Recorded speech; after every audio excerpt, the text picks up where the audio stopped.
All right, in this second study of Unit 9, we're going to continue to explore the attitudes, behaviour, or what we call fruit that comes from inferiority and low self-image and the pride that it produces. So our next fruit on the pride tree is judgment. Now, people who exhibit judgmental behaviour will often be graceless, harsh, critical and unforgiving towards your shortcomings, your imperfections, or your failures. Now, the hardness and harshness is probably because at heart level they've not forgiven themselves for not being up to the mark that they've set to make themselves feel less inferior. The next thing we would see is comparison. Now, we've already mentioned this under the self-rejection heading, but it's also a fruit of this tree. And I would like to add that when comparison is coupled with low self-image, it can lead to self-pity, because inside the person's going, poor me, everyone else that I compare myself with, everyone else is good enough, but I will never be as good as them. I will never be important. I will never be worthy or loved. I will never be good enough for love or compliments or attention. So the person can be raised up in pride, but they can also be in self-pity, or they can actually at times be both, not obviously at the same time. And this can be a downside or depressive side that works in what we would call a manic depressive, or now known as a bipolar cycle, where the person's swinging from feeling superior and, as we said, as a solution to perceived inferiority, and then swinging the pendulum back the other way past center, which we would call normalness and wholeness, into a depressive state, where you feel that you can never be as good as others or be good enough. And so sometimes both those things can exist together at times. All right, the next one is competition. Now, somehow or other we think that if we climb higher, run faster, gather more money, or in some way prove ourselves, then we will feel better about ourselves. I remember years ago I was driving to school to pick my children up. This is a long time ago, and a lady who very much carried this whole profile, she whizzed past in her car very aggressively, and I found myself accelerating, and then I realised I was being caught up in a competitive spirit, so I backed off and slowed down. So these people are often high achievers who will project onto you that you're not enough, you don't do enough, or have enough, or something like that. They project that they've arrived and you have not. So they're quite rejective, and although they appear to people to have it together and to be the people to get affirmation from, they will never give you affirmation because of their own pride cycle. They're actually trying to diminish you to keep themselves in the inflated position. So once you're aware that it's a belief-based, emotional, spiritual dynamic, I'm talking about competitiveness here, that's around the person, then you have the option. And this goes for all of these things. You can either be what I would call a tea bag, and a tea bag soaks up everything in its immediate environment, and you can respond out of the feelings that then come to you as you soak up all of this negativity that's projected onto you. Or you can be a golf ball. Now, a golf ball is a very hard little ball which doesn't soak up anything, and it can be smacked around and abused quite a bit, and it remains impervious to its environment without losing its shape at all. So, as I say, the principle's the same with any of these other things that people can project onto you, competitiveness, rejection, anything like that. You can soak it up and feel bad about yourself, or you can realise it's their problem and refuse to receive it. However, if it's causing a strong response in you, it's a good opportunity to examine what it is that it's making you feel, and get checked over for wrong beliefs or anything that might be out of alignment within yourself. We had a friend who was a single mother years ago, and she was constantly wearing out and having to replace the front tyres on her car. So I suggested that she had someone have a look at it a little bit deeper rather than just continually replacing the tyres, and it was found there was a mechanical problem on her vehicle, and that caused the scrubbed out tyres.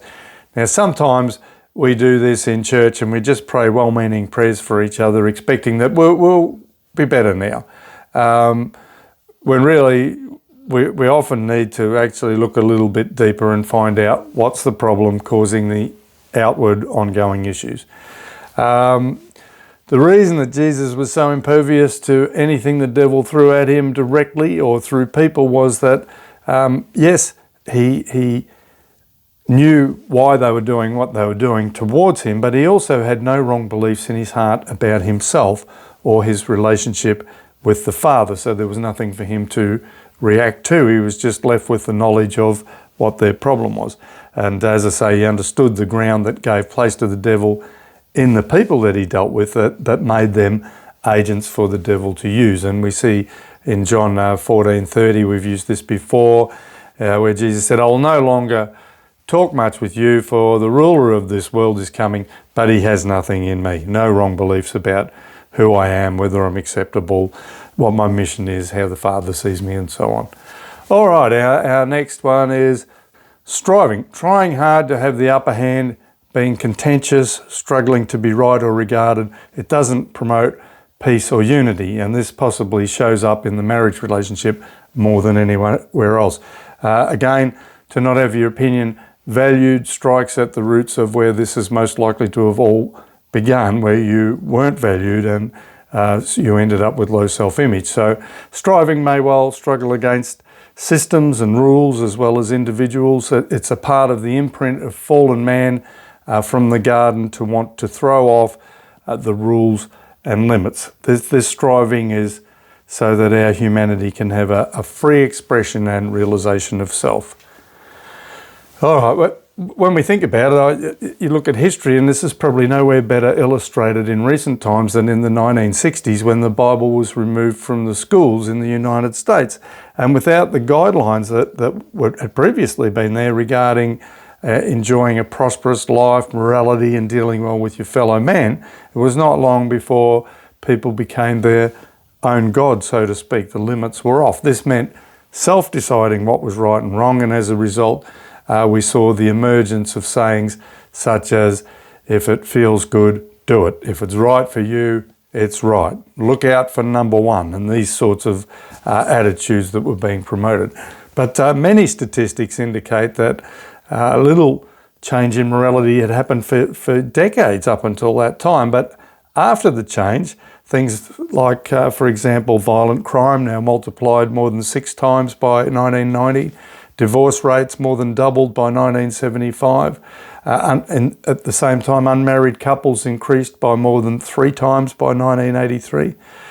Single-parent households doubled, and premarital sex for teenage girls increased 3 times by 1990. Consequently, there was pregnancies for unwed mothers, and this went up 7 times over the same period, along with a commensurate increase in abortions. So all of this adds up to a lot of unnecessary misery. It really does work better if God is God and we live humbly as creative beings before him, following his ways. But again, the attitude can be sourced back to Genesis chapter 3, where Adam and Eve threw off the limits and boundaries.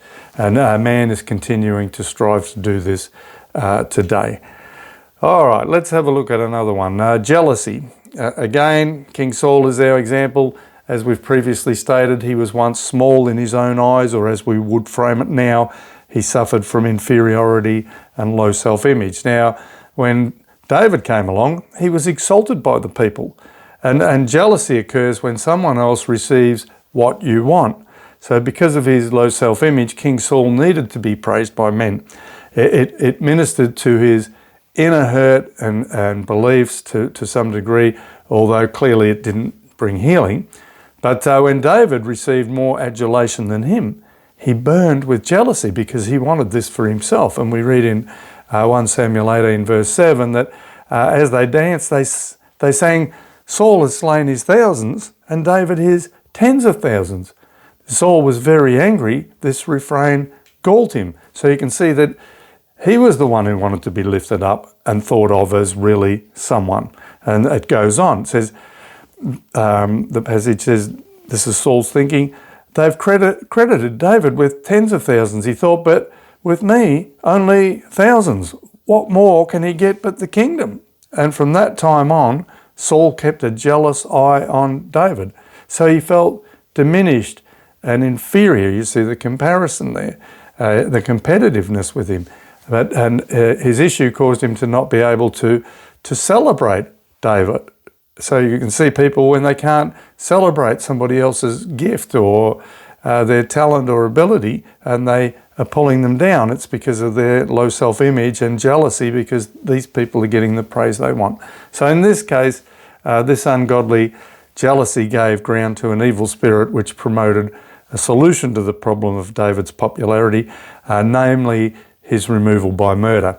Now, in today's world, and particularly in a church environment, this murder will usually come from the tongue, perhaps destroying a person's reputation with slander or something like that. In 1 Samuel 18:10 we see it, this little passage saying, the next day an evil spirit from God came forcefully upon Saul, and he was prophesying in his house while David was playing the harp, as he usually did. Saul had a spear in his hand, and he hurled it, saying to himself, I will pin David to the wall. So we can take note that jealousy can lead to violence and even murder, or perhaps, as we said in the church, it might be a gossip or a slander, trying to kill a person's reputation and diminish them in some way so that you look like you're more. The old saying is, you blow out somebody else's candle so that yours will burn brighter. And so anyway, in this case, as time went by, we see King Saul relentlessly pursuing David, trying to eradicate him as being the threat to how he is perceived by the people. As we look at the story, we can separate out his sinful attitudes and behaviour that are being caused by his perceived emotions and beliefs and needs about his true self in terms of his low self-image. But really, it appears that he loved David, and we recall the Apostle Paul in Romans 7, where he laments over the fact that his belief-based actions do not match that which he really wants. And Romans 7:15 says, for what I am doing, I do not understand. For what I will to do, I do not practice. But what I hate, that I do. Now we can imagine this with King Saul here. This double-mindedness, certainly this double-mindedness was evident in King Saul at times. And there was a self-conflict inside, having just tried to kill David, seemingly now at times lamenting his own state, and he was really actually liking or loving David, but jealous and revengeful at the same time because of the shadow that David cast over the perception of his own wounded self-image. And we see this double-mindedness and self-conflict in this passage in 1 Samuel 24, where it says, may the Lord be our judge and decide between us. So this is King David speaking. May he consider my cause and uphold it. May he vindicate me by delivering me from your hand. When David finished saying this, Saul asked, is that your voice, David, my son? And he wept aloud. So you can see he actually does love or like David. And he says, you are more righteous than I. He said, you have treated me well, but I have treated you badly. So in conclusion, low self-image, inferiority, and the sense of worthlessness that goes with it can produce some pretty bad attitudes and behaviour. And let me note here that many of these presenting symptoms relating to pride issues that I've just discussed were first put together in an excellent study called Possess the Land by Pastor Carol Thompson from Dallas, Texas in the USA.